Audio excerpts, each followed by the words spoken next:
You're listening to the Modern People Leader podcast, where we go behind the scenes with today's top HR leaders and work experts. We talk to them about how they've gotten to where they're at, what they do every day, and what they see coming next for the future of work. Hope you enjoy.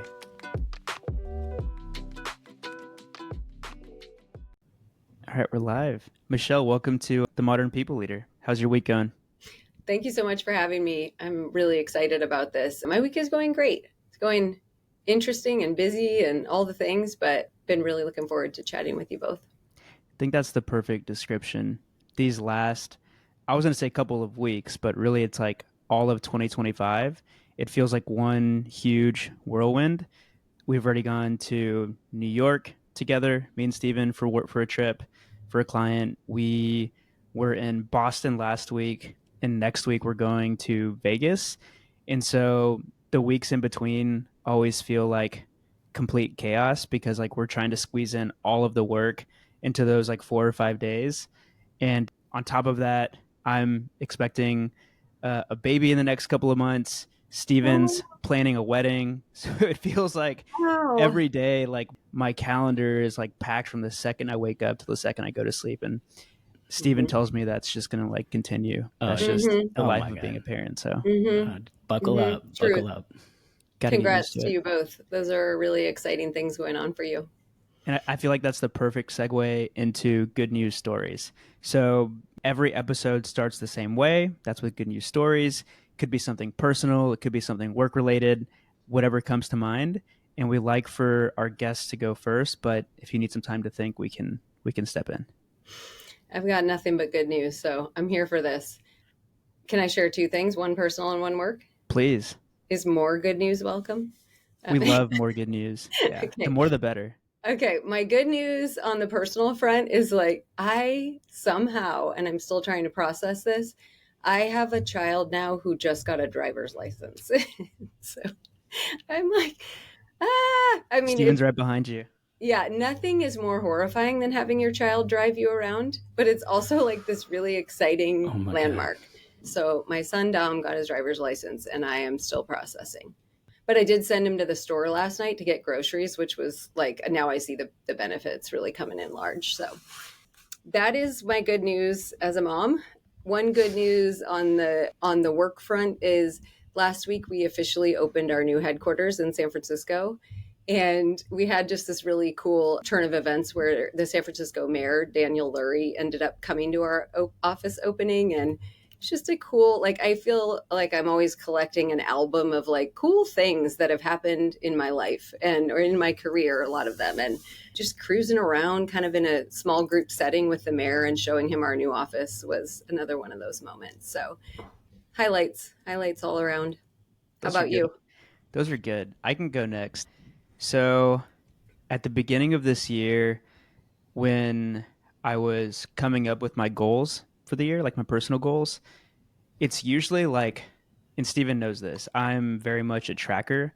Like I will, at one point I was tracking like 20 different things in my life and I had like unrealistic expectations for myself across the board. And so since then I've, ratcheted back a little bit and I'm trying to like focus on 2 or 3 things max. And so I have one goal that's related to the business. I have one goal that's related to like family. And then I have one goal that's I'm calling like do one thing that's epic every year. And I'm definitely stealing this from somebody. I heard it from like, I think somebody at yoga class told me about this. And for this year, I wanted to do my first ever like fitness competition. And so at my gym, everybody's really into this thing called High Rocks, which I just discovered probably like 5-6 months ago. And so in November, December, I decided that I was going to compete in Houston, which is this coming weekend. So in 2 days. And about a month ago, my partner, because I was going to do doubles, he dropped out. He has a 1-year-old. He also has like 3 or 4 nagging injuries. And so I thought I was out of the competition and that I wasn't going to compete. And then this past weekend, I got some like light peer pressuring from people at the Mhm. gym. They were like, "You already bought your ticket. Like, why wouldn't you just find a new partner?" And so I found a new partner on Saturday and was talking to them all this week. And so as of yesterday, I'm back in, Ooh. and I have like very like realistic expectations for myself. Like I just want to finish, and I'm not like worried about being like top 20 in my age group or anything like that. So I'm very nervous because I know it's hard, but I'm also like it's a good nervous. I feel like anytime I feel like this, it's something worth doing. So that's my good That's news. amazing. That is amazing. Congrats. I didn't even, we talk every single day and I didn't even know that this was happening. I'll keep it short and sweet. I'm going to double up like Michelle and do some personal and work. Personal, our wedding planner is actually engaged and doing work and not engaged to be married. I think she's already married, but Quick man. we went like, when you're like, oh my God, is this vendor or partner like never going to respond? Like, am I just going to have to move on? But like in the 11th hour, everything's like coming together. And we should have like the real good news here is that we should have a date. And our families have been like going crazy. Like, it's going to be in Costa Rica, and it's just going to be like immediate family. So, like, less than 25 people, and it's going to be a choose your own adventure style. And so, which has made it hard. So like, we're going to get married the first like 4 days will be like the wedding. And then there's going to be, it's cloud forest, rainforest, beach. And so anyhow, we should finally have a date. So that is like awesome. And I know a lot of people are going to be relieved, especially my fiance, Sarah. So I'm glad that's happening. Second one is MPL Live Boston. So Michelle, we do quarterly live events. This is the second year, but only our second live event that we've done. And the first one was in Austin. It was a huge success, but it felt kind of like not cheating, but it was a hometown. It was like, we knew we had a pretty big Austin following, so we knew that it would be a pretty good turnout. We had to cancel Miami because lack of ticket sales. That should have been Q4. And so our Q1 event, it was in Boston, and it was a huge success. We now, like, Boston now holds the record for the largest MPL Live. We sold 90 tickets, 70 people showed up, which is a great kind of conversion. And we just, like, more importantly, it's just so much fun. These events are so stressful and so much goes in, and Daniel and I are both kind of perfectionists. But by all measures, we had 100 NPS. That's insane. So 100% said they would come back to another one. So that's my work good news. So a lot of good news today. All right, so MPL Live Boston was pretty big for us. We sold 90 tickets. We had an NPS of 100, so perfect NPS, up from 82 at our first event in Austin, and it ended up being the biggest MPL Live that we've done so far. And so now we're going to head to San Francisco, and we think that it's going to be even bigger because one, SF is our second biggest market, and two, it's home to some of the most iconic guests that we've had on the show. People like Brandon Samet, Debbie Shotwell, AJ Thomas, Q Hamarani, Andrew Bartlow. I mean, I could list off probably another 4 or 5. And so we're super pumped to be doing this one in San Francisco. We love the city. And so here's the plan. MPL Live San Francisco is going to be happening on Thursday, June 5th from 2 to 6 p.m. in downtown SF. More details on the venue coming very soon. Tickets are going to be $99 for early bird. We're expecting 100 plus HR leaders this time. And just like Boston, there's going to be a mix of structured convos and unstructured networking. And we're going to be doing a live podcast with some badass CPOs. We haven't announced the speaker list yet, but it's pretty exciting. And for the people that have never been to an MPL Live, I'm just going to read off some of the fire one-liners from MPL Live Boston. One that comes to mind is from Carmel Galvin when she said, "Stop treating employee surveys like your Oura ring." Like that one, that one hit pretty close to home for me because I would obsess over my Oura ring scores for probably a good like 6 to 8 months. Or when Stacy Ritchie from Smart Cat dropped, stop asking for headcount and start asking if AI can do it. And so these are the kinds of insights that you're going to get at an MPL Live. They're a bit longer episodes than the ones that you would get here, but the benefit of that is there's going to be, multiple Q&As throughout the episode, and we're going to go much deeper than we can go in some of these 60-minute episodes. And so if this sounds like your vibe, it's a super low pressure way to meet some good people, have some real conversations with people leaders in the San Francisco area, and there's going to be a lot of energy in the room. These events are a lot of fun.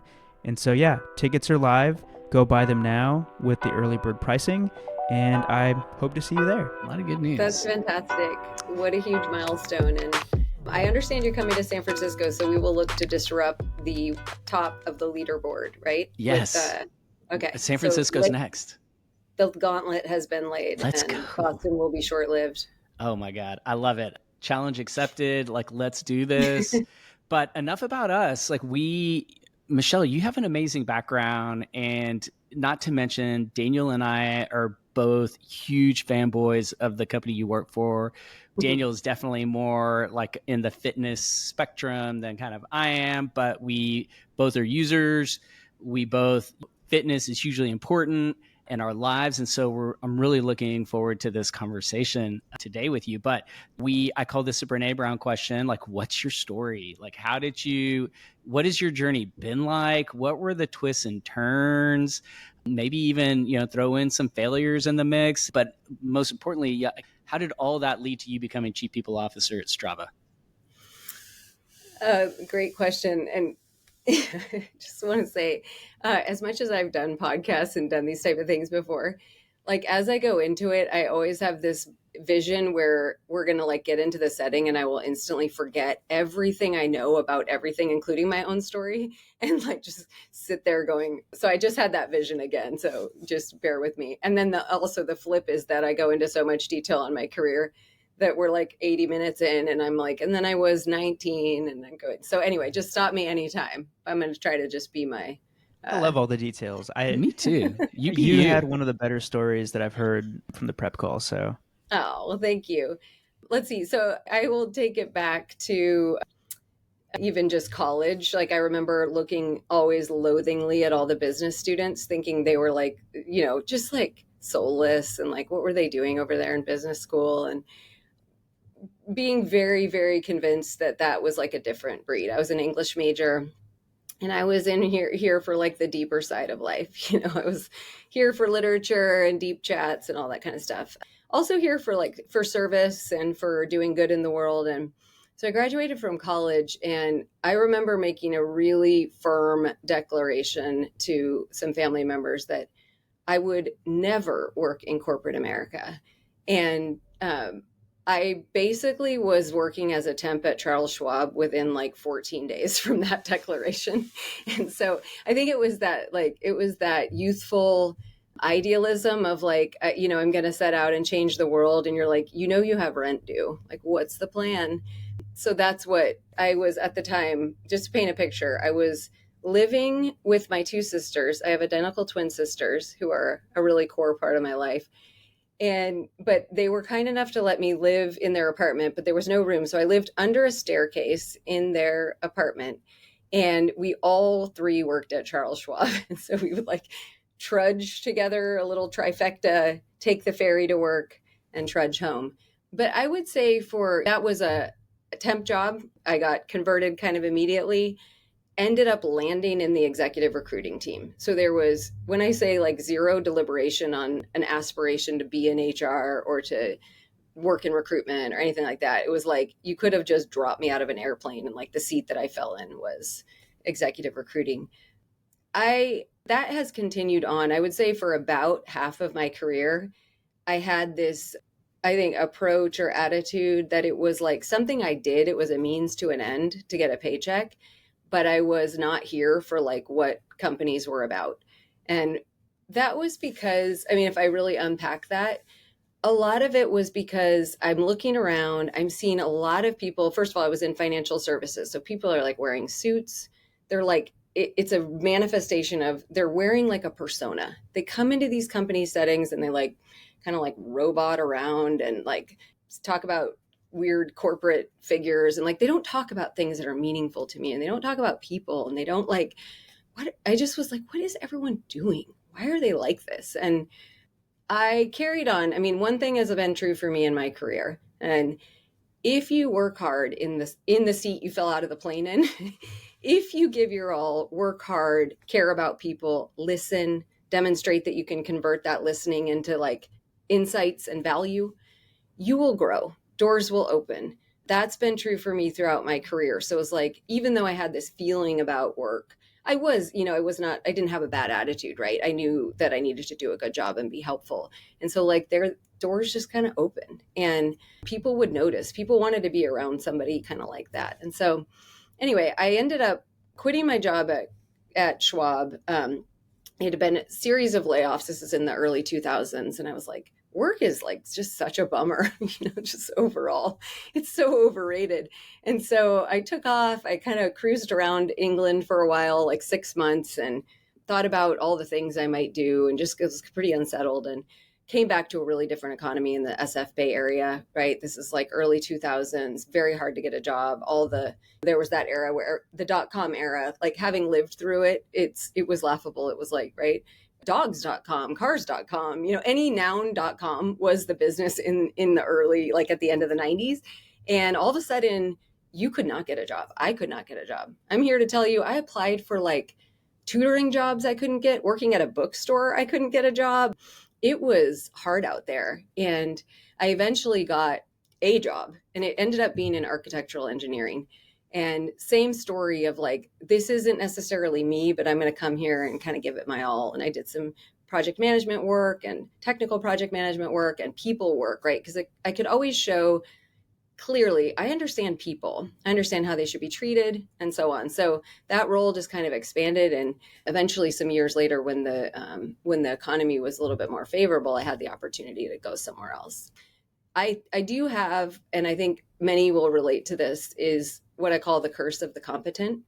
In your career, if you do well, right, then you will continue to get these opportunities. But sometimes you'll become so enmeshed in like doing well that you need to like lift back up and say, just because I can do this, is this what I want to be doing? And so that was the experience for me, where it was like, okay, I've been successful in these settings, but like, where am I? So I did what any logical person would do. One of my very best friends moved to San Francisco, and she got a job at this financial services company. And she and I declared over coffee that whatever the next role that opened at this company was, she would refer me, and I would like throw myself into it and try to get it, because what could be better than working with your best friend? And I really didn't care what was the industry, what was the job, et cetera. So fast forwarding, I took a job as an EA to the CEO at a financial services firm, never having been an EA, really having no job ability for that, at least on paper. But I got to work with my best friend, and I stayed almost 10 years at that company. And I left as a head of people, senior vice president, and a member of the executive team. And it was just like a really cool journey in showing up, doing a great job, having people around you that see the value and just kind of open doors and ask you to take on more, and so on and so forth. And so just left in a really different point. Something happened to me in that era. And this is many years ago, when that 10-year kind of stint was. But the thing that happened to me, I had some life stuff happen, and I will demystify it, because sometimes when I'm listening to these things, I'm like, what was the life stuff? I had already at home 2 children. They were under the age of, I don't know, 2, under 4. I don't know how old they were, like, no, 3. I don't know. They were tiny. And I was a working mom wearing my suit, jockeying my senior vice president job. And I got pregnant again. I was having my number 3. We were doing an acquisition. I was like boss ladying it like nobody's business, momming it, like just And our daughter was born, and very shortly thereafter, we found out she was going to have real challenges. And that just completely changed my life. She ended up passing away when she was 9 months old. And the experience of like having your whole earth change its axis profoundly changed my life and changed my career and changed who I am on a really deep level. And so I share that because it was a turning point for me, from going from like, I don't care about this, like I'm just doing this and I'm good at it, but it's like not me. The me in the weekends and the me on the trips is like the real me. My daughter Cora like actually shedded all those walls and made me an integrated version of myself that I am today. And I don't know how she did that, but there was a lot to it, and that can be more for another podcast. But I ultimately had a moment of clarity where I saw that for whatever reason, I was in a position of influence. I was in a position of being able to meet with many people and lead hundreds of people and do these things.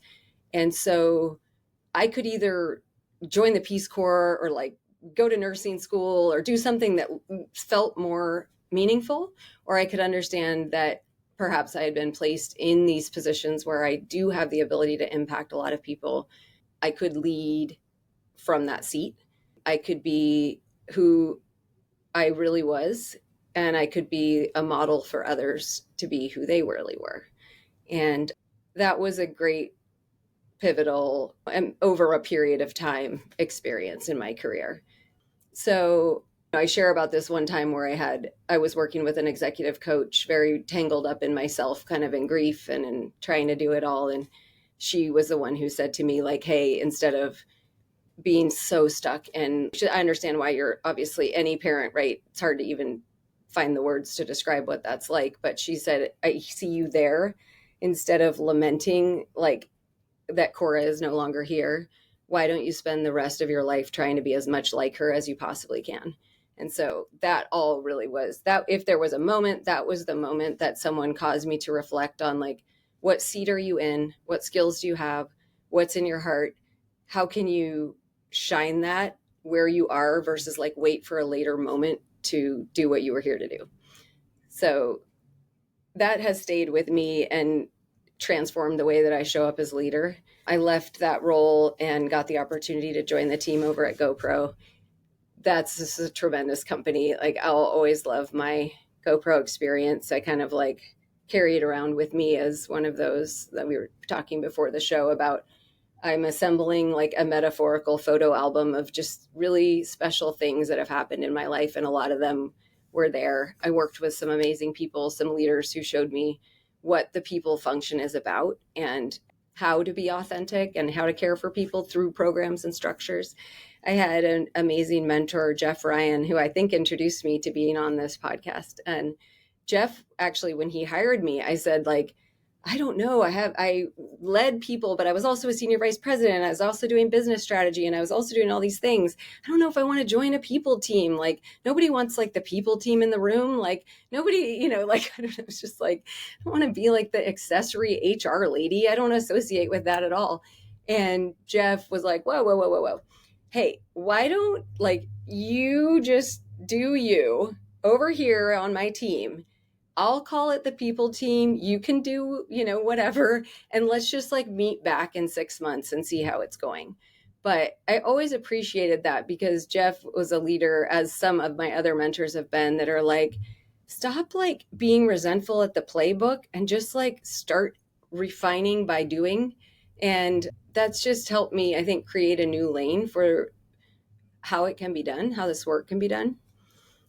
I left GoPro, went to an early stage startup because that was on my bucket list I live in the Bay Area. Everybody has to try an early stage startup and see what that's like and learn about venture capital, and tried it, did it. Woo! I don't know that I would, that's not where you're going to get the best of me, but I learned a ton. I was pretty much horrified the entire time. I super slept with one eye open. And the pressure of being in a role like head of people or chief people officer, when you don't have like the resources in the ground that you need to cover, and the risk and the it was just like a scary thing. And I mean, I'm kidding but it was sort of not. Actually, it was really stressful.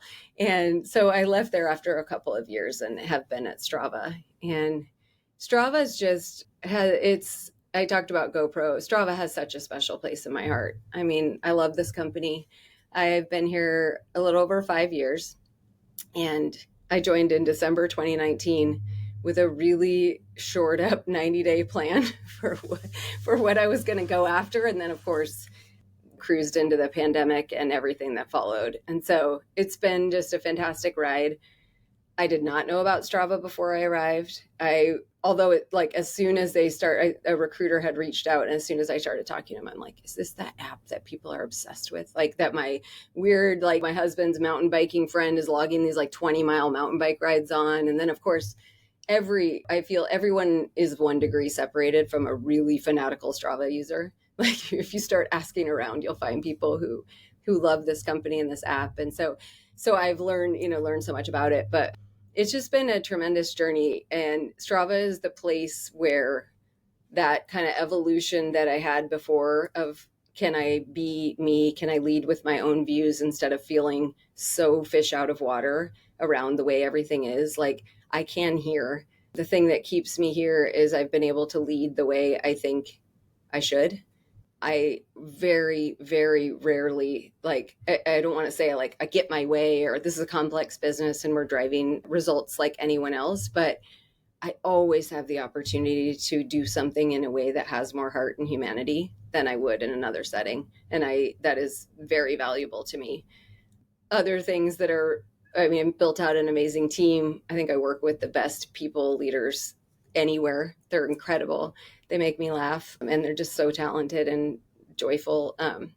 Their impact is felt. I'm sure if you went and walked the halls right now and asked people, what do you think of these people leaders, they would be excited to tell you about them. But other things are like, I started using Strava. So I was like, I guess if I'm going to be on the exec team, I better put a little run up or something. And I went from not at all being a consistent runner, or to, like, fast forward a year ago to this month, I ran 100-mile trail race. Like, I'm here to tell you that Strava is special in its ability to show you who you really are, what you're capable of athletically. I just went from being somebody that saw other people doing these big athletic activities, or the high rocks things like you're talking about, or it's like, how are they out there on rollerblades on a Sunday morning? Like, I remember in college thinking that, like, why are they out there? Why, athletic activity is painful and it sucks. And here I am. I think life is so cool. You can surprise yourself by who you are. Like, I'm more fit, more adventurous, more me than I was 10 years ago, by far. And so I think life is really interesting, the way that it all comes together. We've had a lot of chief people officers come onto the show, and if there's one thing that they have in common, it's that they run their org their way. I think of people like Crystal Boyson at Sprout Social, who completely rethought performance reviews for her company, ditched long-form questions, created 3 clear ratings, which they then can auto-calculate into a final rating. I think of Carmel Galvin from Klaviyo, who ditched the generic way of measuring quality of hire and built a custom framework tailored to each team. I think of Jessica Zvan, who tracks LTV to ECAC to evaluate every single manager. Like, these are the exact kinds of people leaders who wish they had a tool like ChartHop. And for those of you who aren't familiar with ChartHop, ChartHop is a flexible people ops platform and HRIS that brings in all of your people and business data into one place. So think, HRIS plus having the ability to bring in data from places like Salesforce. And they let you customize key processes like headcount planning, compensation, performance, and engagement exactly the way that you want it. No rigid templates, no one-size-fits-all playbook, just the flexibility to build the systems that you truly believe in. With ChartHop, you can really run your org your way. If their platform sounds like something that you want to learn more about, I highly recommend that you go request a demo. Just go to charthop.com and make sure to let them know that we sent you. I mean, yeah, your story never disappoints. I mean, I feel like at certain points you had us, I mean, I'll speak for myself, like you had me laughing, you had me almost crying. And when I think about, the people leaders or people we've had on the show that seem to rise to the top just like out of, I'm going to use the word luck because I'm not saying it's luck, but No, it like is. I think of people like Brene Brown. She was talking about how she didn't get her degree until she was 29, and she took a job I think at like AT&T as like a customer service rep. And I don't know. So I really appreciate you telling your story, and I think like an overarching theme of your story is you lead with heart, and I think that's the perfect segue into what we want to talk about today. And it's something that I actually have bolded and highlighted in my notes from our prep call. And you said so much of HR is overcomplicated when it's just common sense. And so I guess to start, can you unpack that for us? Like, what did you mean when you said that? Yeah, I'm like, I can feel my team being like, oh, you think it's so easy? They're just like, I want to be clear that simple but not easy, right? Like there is rigorous and hard work that goes into the people function, and there's like a very elaborate, beautiful infrastructure in how you create an employee experience and how. But what I mostly mean is part of that feeling of separateness when I was in those roles before that I talked about. And I was, even I would go to like an HR conference and I just would be like looking around, like, I just was like, what are you talking about? Like, why? Why? Or, they'd have like, I'm trying to think of a real life example, but as always, I'll exaggerate for effect. It would be like, people are happier when you give them free lunch. Here's like 72 pieces of data that we've measured our happiness lunch score, and it's like gone up and it's gone down. Just like endless slides of just stuff where you're like, yeah, people like lunch. And it's not that deep. I think there's just this feeling of almost like in many cases coming at a problem in the HR space, and there's a propensity to make it sound really sophisticated or really hard to solve. And then you just like kind of zoom out, and it's actually just like a simple thing, a human thing. I often talk to my team about like the approach of what would a normal human being do in this situation? Like if you go down, I'll give you an example, parental leave. You're going to maybe take some, or you're in a small business. Maybe, let's pretend you worked at a big company and you're going to take parental leave. If I go down on the elevator and go ask someone on the street, hey, do you think when Daniel goes out on leave, we should dock his pay while he's taking care of his child? They'd be like, no. Like, why would someone make less money because they were like in a phase of life where they needed to take care of their family? But that's indeed how a lot of companies and structures work, right? You go on leave, you get state disability, you get these benefits, et cetera. They're going to pay a portion of your salary, but you're going to take a big hit. And so what Strava does, and what I know a lot of companies do, but what I believe is the right thing to do is top your salary up. Like you're going through a lot. It costs a lot of money to have a kid. Let's not like make you get a discount on your salary because you're out for a few months. And so that's how I try to orient the work is what would a normal human being do in this situation? Who cared about people, who was kind? And then how far from what we can do are we like with that? So we usually have really practical approaches. And it doesn't mean we don't value data. We do. We use data all the time, but we don't use it where we already know. Like we already know what the right thing to do is in a situation. I'd rather use our team's resources on stuff we don't know, but we know a lot. Having run an engagement survey company, I think data, I want to just dig into data a little bit, because one of the things that always shocked me is how surprised, just the varying reactions people can have to data. Like either there's like a bias to the data and you're like, yes, this is it. it's all about free lunches so that we can make everyone happy, right? Because there's the 70 things that are contributing to this factor, yada, yada. Or there is this like desire to like not believe any of it. Like, and many times I would see leadership teams, executive teams just kind of get stuck in that, like that inability to kind of process the data, let the data guide you or guide a conversation. And I'm curious, like what's your view on data? In MPL Live Boston, we talked about reimagining engagement, because in our view, well, a lot of the conversations we're having with people leaders around data is that like engagement, like that was a buzzword that we talked about for like a decade, and it didn't really do the things that we all thought it would do. And that's not to mean that engagement's a bad metric. It's a metric.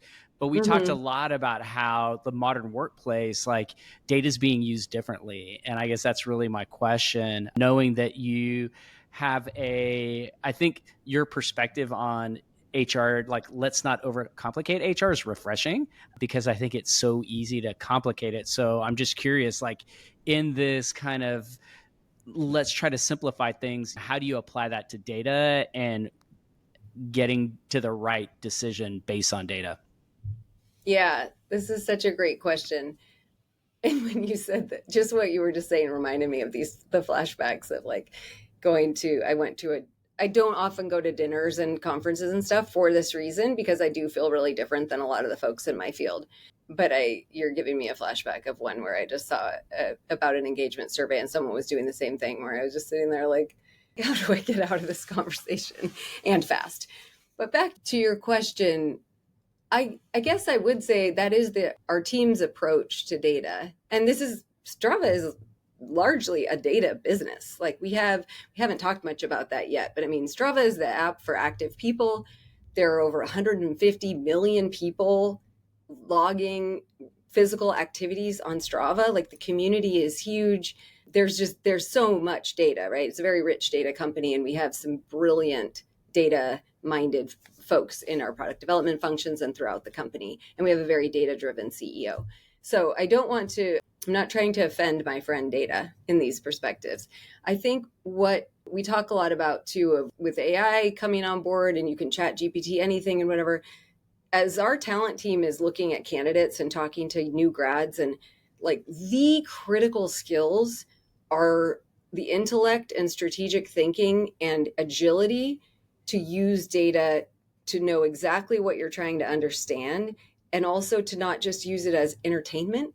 Like we're trying to find insights that will change our behavior. So we have to be precise with what we ask. And, a lot of times, again, in the early career, right, we would be like, let's launch an engagement survey, 142 questions about like everything. And that makes you feel so data rich, but like, what can you do with that? Very little. So our philosophy on engagement surveys, I'm not going to ask a question on something that I know I cannot do anything about. That's just, the other thing is like, know what you will do with the answer that you get before you ask, if I get this, like it will support us taking this action. If you're not sure what action you will take based on the data, and by the way, I make mistakes on this all the time. I continue to ask a question and I'm like, why did I ask that? Because like it's going to be unsatisfying for the respondent as well as for me. So I'm still learning here, but the idea would be know what I want to do with the data that I'm asking for, if nothing else, out of respect for people's time who are responding. So how we use data agilely in our field, right? There's the data, like the data that has the good PR person is like the numbers data, right? Everybody, like that's data. But I have a lot of other data. Like Camille Tate, she's our director of talent on the people team. She's probably the best talent person in the entire world. So you should put her on your radar. But like Camille has a lot of data. She talks to hundreds and hundreds of candidates every day, every year. And Camille and her team, like how they feel about the market, what themes and trends they are perceiving are as valuable to me as like, how was your experience when you interviewed at Strava survey we might send later. So I'm looking to my team always to have the intrinsic people intel. They get it through close relationships with people. They get it because they're trustworthy. Our business partners are so embedded in the business and they're learning and soaking and like they're masterful people. So they're getting data, right? So when we look at like yesterday, we had a session with my direct report team on our culture. And the topic is really like, where are we? And so we can get some quant data, like we can send out some stuff. But between those 7 people, we kind of know where we are. And we're realistic about it, and we're transparent about it, and we're bright spots, low spots. We did above the line, below the line.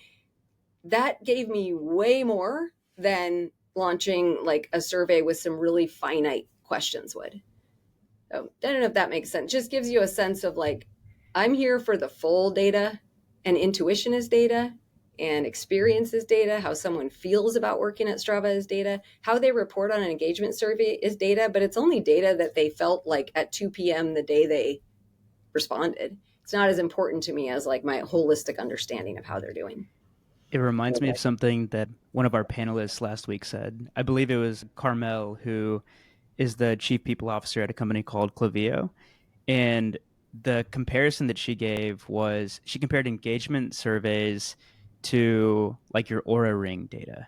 Like you can wear an Aura Ring for 1 month, 2 months, a year, and after a while, like you kind of know what to expect.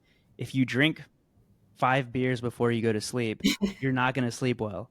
If you eat a huge meal at midnight, you're not going to sleep well. And that's sort of how she feels about engagement data. And Stephen, another point, I feel like maybe Workify was like 10 years ahead of its time. Like I feel like if you were to launch today, it would have resonated a bit more. But yeah. And so that's really, really like I need to meet Carmel because that's exactly right. Yeah. And so I guess when you think of other things that people teams tend to overcomplicate and like you find yourself, sort of rolling your eyes, maybe it's something that's shared at an HR conference and like there's all these data points around like why you should do it, but it's like kind of abstract and you're like, but what does that actually mean? And you just like take a step back and you're like, what would a normal person do in this situation? Like what other 1 or 2 areas come to mind? I'll just go off the cuff. I also want to acknowledge like the role CHRO role really varies based on the context and setting, right? So a lot of times the reason those conferences don't resonate is because you're talking to the CHRO of like Procter and Gamble or something. They're like talking about these many 100,000 global workforces. That's not the special like sweet spot where I am. So just caveating that like my perspective comes from a company of these size and scale, right? A scrappy startup. Anyway, so some things like, an example would be like how to reward and incentivize top talent, let's say, or young talent, or like, how do you motivate your team? Again, I've seen these like decks of, well, we have a like numerical scale and we rate people on these things. And then we find these people and then we invest in these long-term incentive structures or whatever thing, may sound good. But I'm like, have you started with telling them that they're really valuable to you? Like, have you started by making sure that you're putting someone who's a great performer with a great manager who knows how to grow that talent? Like, have you started with making sure that person feels that they are being challenged and like interested in the work they're doing? And are you confiding in them and like giving them the context, to giving them the exposure to opportunities around them? But mostly, do they know that you think they're a top performer? Because you could start there. Like, when was the last time you said something really appreciative or kind to them? So we have structures for retaining people long term, but that's what I mean when I get to the basics. I find that some of the HR solutions don't actually start with humans or emotions, like the feeling, right, of you have to have the comp right. You have to be able to pay people what they deserve. I have never in my entire career seen a long-term retention case where it was only about the money. Like, it just doesn't happen. So you got to get the money right, but then people have to feel a sense that they are contributing toward what the company is working on, that they're plugged into the right work, that they're challenged, that they're valued. And those are all feelings, like perceptions of what their role is. I just see comp and structural retention tools as secondary to the way you can make people feel. Yeah, what I'm hearing in your last answer is that maybe our solutions in HR would look a lot better if we applied like human design thinking. And if that's right, I see you nodding, I'm 100% behind that. I think I've been in the workforce since 2000. So I've seen a lot. Sometimes I'm embarrassed to admit that 25 years of experience and so much blood, sweat, and tears that I put into kind of the HR world, these HR jobs, that like 25 years later, we're still struggling with a lot of the same shitty processes, a lot of the same shitty technology. Sorry for cussing, but it's like I see these demos, I see these pitches, I hear people talking about the same problems that I remember experiencing like in 2005, 2010. And it's like, what is wrong? Like, why? And we're talking billions of dollars that go into our industry. It's not like we're being underfunded or not funded at all. Like, there's a lot of money going into these solutions. And they just see, I totally agree that it feels like they're missing the mark. And I think that part of that is the way that HR, like so many things about our industry and what we do need to evolve, right? I'm a big believer in managing your people team like a product or agile HR or whatever you want to call that. First and foremost, because it embodies human-centered design thinking, because you are reimagining, you're looking at all your HR processes through the lens of, okay, what's the experience that Michelle is having? What is the experience that Daniel's having? What are the commonalities in a positive way? What are the commonalities in a negative way? Maybe what if we were to improve some of these like negative experiences? Like maybe that would be a good place to start, and not like, how do we get a better widget on the dashboard that no one's reading? And so sorry to go off on a tangent there. I'll get off my soapbox, but like just hearing you talk, I was like, oh yeah, like I totally relate. And I totally agree that like it seems it's not that we lost our way. It's that it was almost kind of like the factory settings that HR came with are no longer relevant. Like we just gotta it's not a reset. It's like a total redo here. And so I think part of it is like how we do HR needs to also change so that we can then get better solutions that align with how we do HR. And I'm just curious, like having been in the function for a while, like what do you agree with that statement? We need to start doing HR differently, or do you already have like a playbook that you do differently? I'm just curious what your thoughts are there.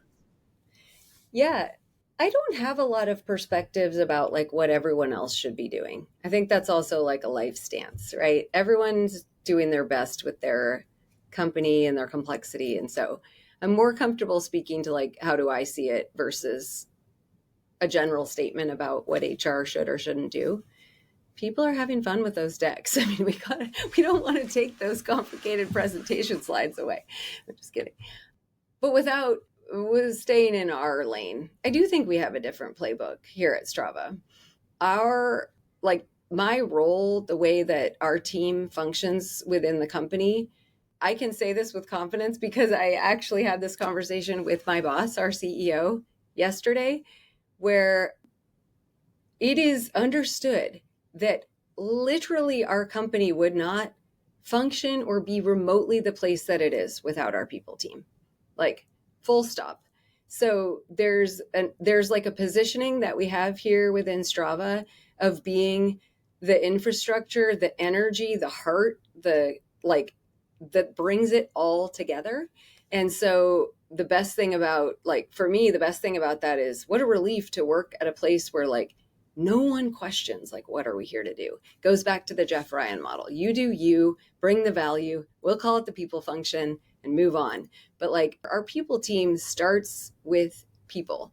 And everyone on the people team cares deeply about people, is here for relationships, is here to listen, is here to understand and support people. Like, don't assemble a people team with people who don't like people. Like, that's kind of number one. And we haven't done that. We have really like wonderful people, and I could share for 30 minutes about any one of them and how much they've changed the company and how much their bright light is like benefiting our results at Strava.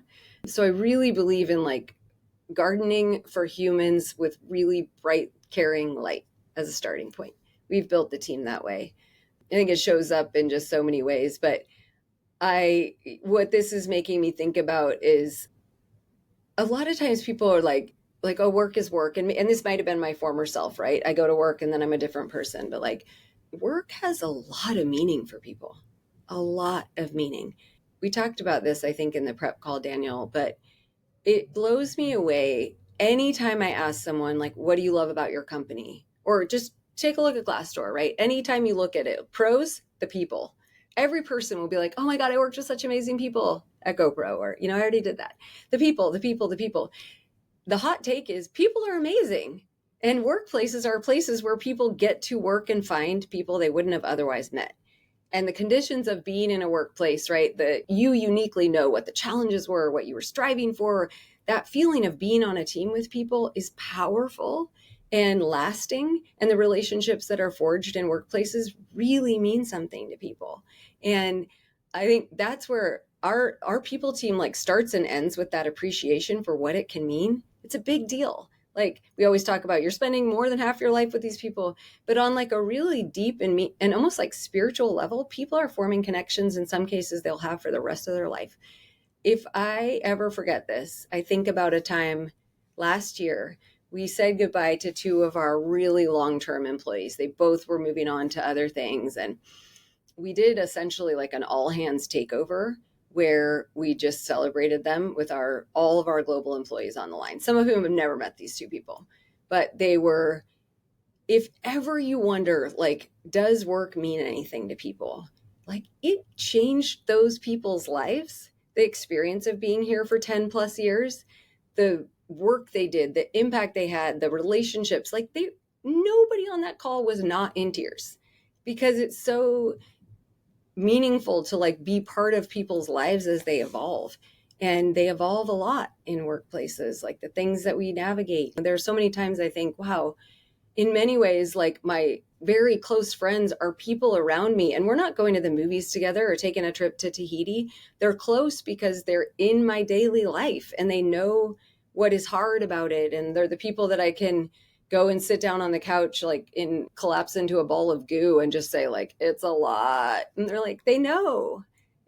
It's a really special thing. So I ground our team. We have the precious place of like holding and cultivating that space. This is a place that values and sees that people are the heart of any company's success. The collective of what we can create, the impact. No company ever delivered revenue or impact with no person. Like, it just doesn't exist. So we're here to like fuel that, to see people, to develop people, to be honest with people, to do hard things, but to do them with compassion. Those are like we have tons of programs we could talk about. What do I think we're doing that's neat? But the thing I'm proud of is like, we make people when we do our best work feel seen, valued. And that can be in an individual meeting. It can be in the way we communicated something at an all hands. So many ways, but that's more important to me than like what benchmarking tool we use or some of the infrastructure that needs to work. Undoubtedly, it doesn't make the difference and it doesn't create a culture of meaning. You said something, or you were quoting Jeff, you do you, bring the value, and we'll call it the people team. And then you mentioned that you'll have a lot of neat programs, but really what you're trying to do is make people feel seen and valued. And you gave the example of the all hands where you had a celebration of the two people that were leaving. Are there any other stories from recently? They could be from programs that the team is putting together or that are like already in place. Like what are a few other examples where people can feel that? Like they can feel that value that the people team's bringing and making them feel seen. That's such a great question. I can think of a couple examples. Like one thing that Strava does that I think is very special and just it's a really small thing. And by the way, a lot of the best things are the small things and they don't cost any money at all. We rotate who hosts our all hands. It's like an up for grabs, open, any level, anyone from any location can be the host of the all hands. And when they get the mic and they kick off the meeting, again, global all hands with the entire company every other week, they get to talk about whatever they want. So we had an all hands this morning. The topic was rice and which between two African countries, which rice does it better? And like it was people, what they do, it's not about the rice. Like we had somebody do a whole presentation about pigeons. We had somebody do a whole thing of their life through bicycles, like which bike they had at which age, and they told stories about their past. It's not about any of the actual content, although that makes us more knowledgeable and joyful. But if you give someone a mic, like again, people are amazing. People have lived incredible stories. If you talk to them for a while, you will understand that a little bit more about their humanity. So I love giving people the mic and letting them show themselves however they want to. It's really special. I always look around at that point, and mostly it's people are laughing or they're like everyone's rooting for you. And so I think finding those moments where you can give someone the mic and where you can feel the collective entire company like rooting for you. There's nothing you need to do. You don't need, no one's saying like, I wonder if this is going to be good or not. Everyone's like, yeah, Joy Marie's on stage. And so it's just finding those moments to let people see each other as human beings. Another example of where we've demonstrated that care, something I'm really, really proud of, is our employee resource groups. They're a huge part of Strava's culture. And by huge, I mean, I think last year, 78% of our employees participated in ERG in some way, like a really big part of our culture. And they fuel and carry so much of the joy and camaraderie and education and some things. Like we treat that as paid work. We have 2 ERG leads for each group. They get money, cash, and they get equity. The other thing that we do for those groups is for 3 of the groups, the other ones due to size and kind of other things we haven't gotten there yet, but for 3 of the groups, we support them doing a full retreat. Like, so everyone who globally in that ERG can get together for 10, 3, 4, or 5 days, depending on what they're doing and where they're going. And they own the program for that. We'll fund it. We let them create belonging and community and camaraderie in the way that feels most authentic to that group. I'll go like drop in for a day or two, as will our CEO, and we get the privilege of being invited into these spaces. But when I sit in those events, especially, I'm just thinking of when the Somos Summit, it was called, that happened last year. We did it in San Diego. And part of the program was people really sharing like their life story, similar to what I did, but they would get a slide and they would share. Like, you cannot help but be moved by people's lives, and giving, some people may say that doesn't have anything to do with like work. I guess I flip it on its head and say it has everything to do with work, because if people feel a sense of connection, a sense of not having to wear like armor over who they really are, they will operate more freely. They will feel more dedicated to you and find more joy in their work, and that will help them be more productive. So those things really fuel that. And I think they show the heart of the company and the genuine intentions of the company really well. I love, Daniel, you're going to get sick of me talking about Strava. Like, there are a handful of episodes we've had, and I've been so inspired, and I am inspired by what you're sharing about Strava. Obviously, I've never experienced that, but like, I feel, for me, like, those are the things that I look for. Earlier you said, these are my words, not yours. You spend more time with the people you work with than your loved ones. You put it a different way, but it's true. Like, we spend so much time at work. The majority of our time in a week is spent at work. And I feel like we should all love our jobs. We should all be happy. These things that you describe, like, we should all feel like we're seen for who we are, our authentic selves. I feel like that's really hard to do. And I think there are some companies that obviously some companies do it better than others. And it's even easier. It's hard, but it's easier when times are great, right? When Mm-hmm. times are booming and your product is just like going bananas and the cash is flowing and everyone's happy. That it's still hard, but it's easier, in my opinion, to accomplish the things that you described to us. How do you handle the tough situations, because it's not always rosy and it's not always a lovable situation. In fact, there's a lot of grief and hardship that happens at companies. And so I'm just curious, again, staying in the lane of what we've been talking about, like how do you apply the same principles but in these more difficult scenarios? Yeah, I'm so glad you asked this. When you said it's not always easy, what? Yes, it's always so easy. No, it is not always easy. Even when you were saying like you have to love the place you work, I would almost go a click deeper. I love my work and my team and my place of work so much that sometimes I'm really mad at it. Like, I think it's okay to like, it's like I see it as like a very deep relationship.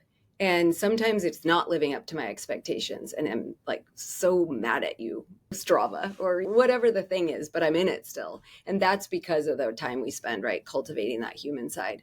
It is not always easy. We have been through ups and downs in these 5 years. We've been through just a lot reduction. We've been through excellent year. We've been through scaling back. Those things are really hard. If I have learned anything, it is you can actually go through those hard times and still have integrity with who you are. Like, I think the former me, or maybe the easier way, right, as we grow through our careers, is to try to like distance yourself a little bit. It's like it's variations. You can spin, you can like distance by basically like, I'm just going to like send an email with the bad thing and kind of try to avoid it. My approach and my team's approach is, when your instinct is to lean out, lean in. And so that's how we navigate change. We are always making changes and on a journey. We have a new CEO as of a little over a year ago. It has been an era of changes upon changes and expectation setting and just things that wouldn't be like the banner of the Somos Summit. Like, right, that's like telling someone they're getting a spot bonus or something. That's great and everyone's happy in that moment. We have a lot of examples to say you can actually bring people along on things that wouldn't have been their first choice. How is, I have learned, when you have something hard to say, understand what it is and then say it as clearly and simply as you possibly can. Like, I have repeated examples of the humanity is do it in person if I can. If I can't do it live, like, don't outsource the hard part. Actually lean into the hard part. And it usually starts with, we have to have a tough conversation. And then I just say the very hard thing. And then I genuinely feel and express, I know this is hard. I care about you a lot. This isn't the decision I want us to make.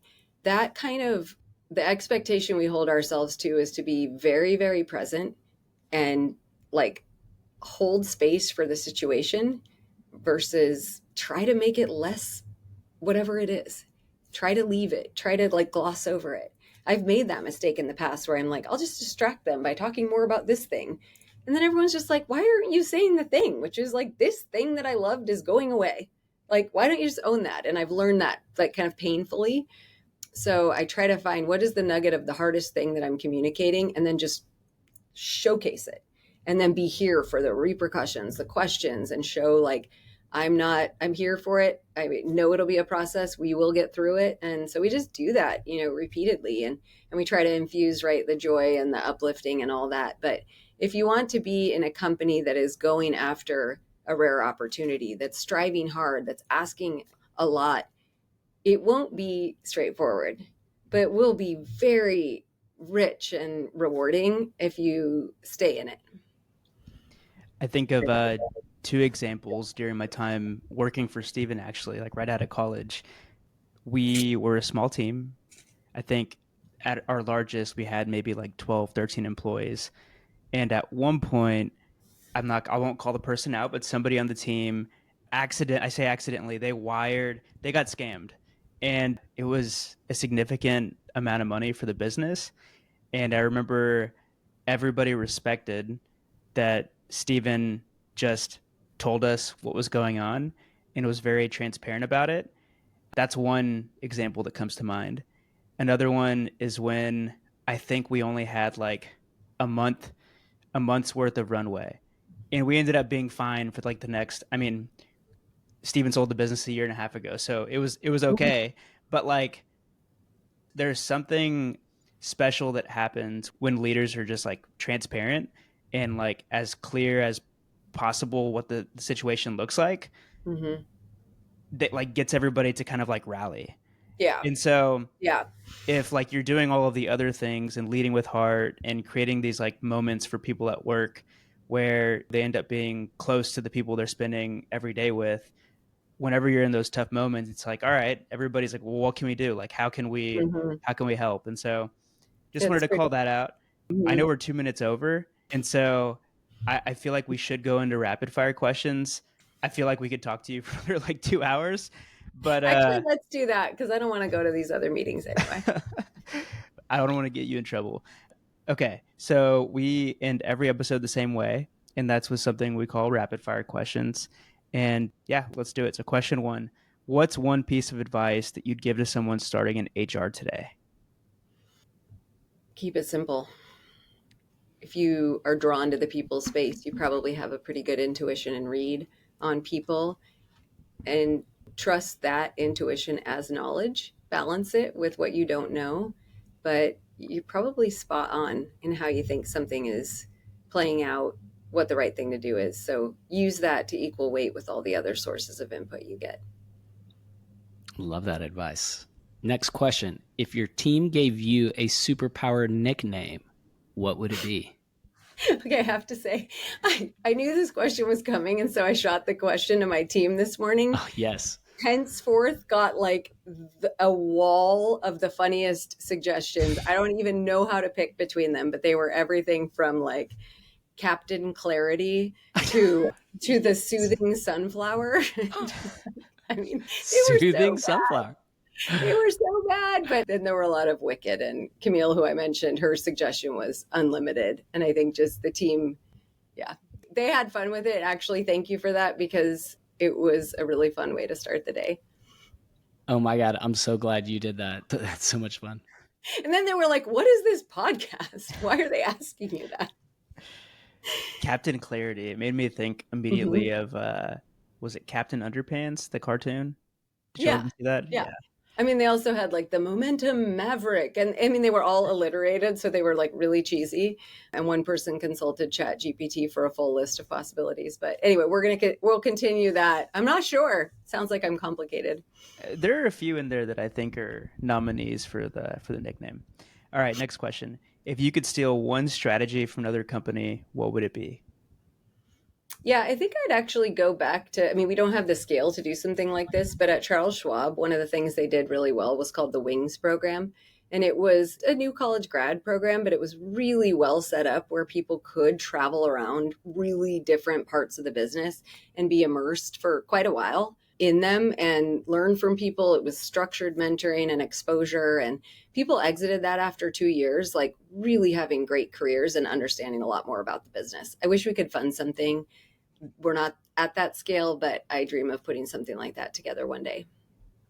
I grew up in big companies like Ernst & Young and Goldman, and they both had the rotational program is just, God. It's so cool because So how the heck cool. are you supposed to know what you want to do? It's hard. I'm still trying to figure it out, and I'm 48, but here There we you are. go. So last question. If there's someone that needs to have a platform to kind of showcase the amazing things they're doing in the people space, like who is that person? Like who should we have on the show next? This is so hard, but I am going to suggest that you talk to Evelyn Carter. She's a vice president of inclusion at Cushman and Wakefield. I want to, yep, got that right. I wanted to make sure. Evelyn used to be a partner at Paradigm, if you're familiar, a consulting firm. She worked at Nike as a senior director. She is someone who has directly impacted my leadership. She was a coach of mine for a while. She's a friend of mine. She helped me be a better, much more inclusive leader. She helped me grow in my ability to lead the DEI function and the imperative of the importance of equity work. I will always be grateful to her, and I quote her on the daily. So I think you should talk to Evelyn. Yeah, we're going to have to reach out. All right, so the tradition that we end every show with is called one word or phrase close. So we all respond with whatever word or phrases are coming to our mind. Do you want to go first? Yeah. I'll say energy. I'm going to say the glue. HR, people teams, they're the glue that holds everything together. I'm going to go with two responses, and I know I'm cheating, Daniel, but there's something that I couldn't come back to earlier, and so I'm just going to kind of sneak it in here. But my original answer is human-centered, because I just love what you shared in the conversation. Like, it does feel like many times that gets lost when that should be like, we should think about the humans first, because that's who's doing the work. The second one word, that's a phrase. I'm going to go with a word, and it's actually a name, and it's Cora, because I have a daughter named Cora. And I'm so glad that you did not share the 1-minute version, Michele, and you gave us a long version, because I was really touched by your story. I wasn't able to join the prep call, and including having a daughter named Cora, there's a lot of ways that your story that I related to what you shared. And so thank you. Oh, thank you for sharing that, Stephen. And on that, I think that's it. Like Daniel said, we could keep this recording for hours, and I feel like we would fill it with amazing conversation, but you're now part of our community, and a lot of our past guests come back, and I hope, and maybe we'll see you in San Francisco when we're there in person in June. But this has been absolutely amazing, Michele. Thank you so much. Thank you so much for the invitation and the conversation. I really, really enjoyed chatting with you both. All right. I did too. Bye, Michele. Bye. Thanks for tuning in to another episode of The Modern People Leader. We really, really appreciate it. And if you enjoyed the show, please leave us a 5-star rating. It would mean the world to us. And connect with us on LinkedIn. We want to know what you think about the show, and you can find links to both of our profiles in the show notes. Thanks again for listening, and see you on the next episode.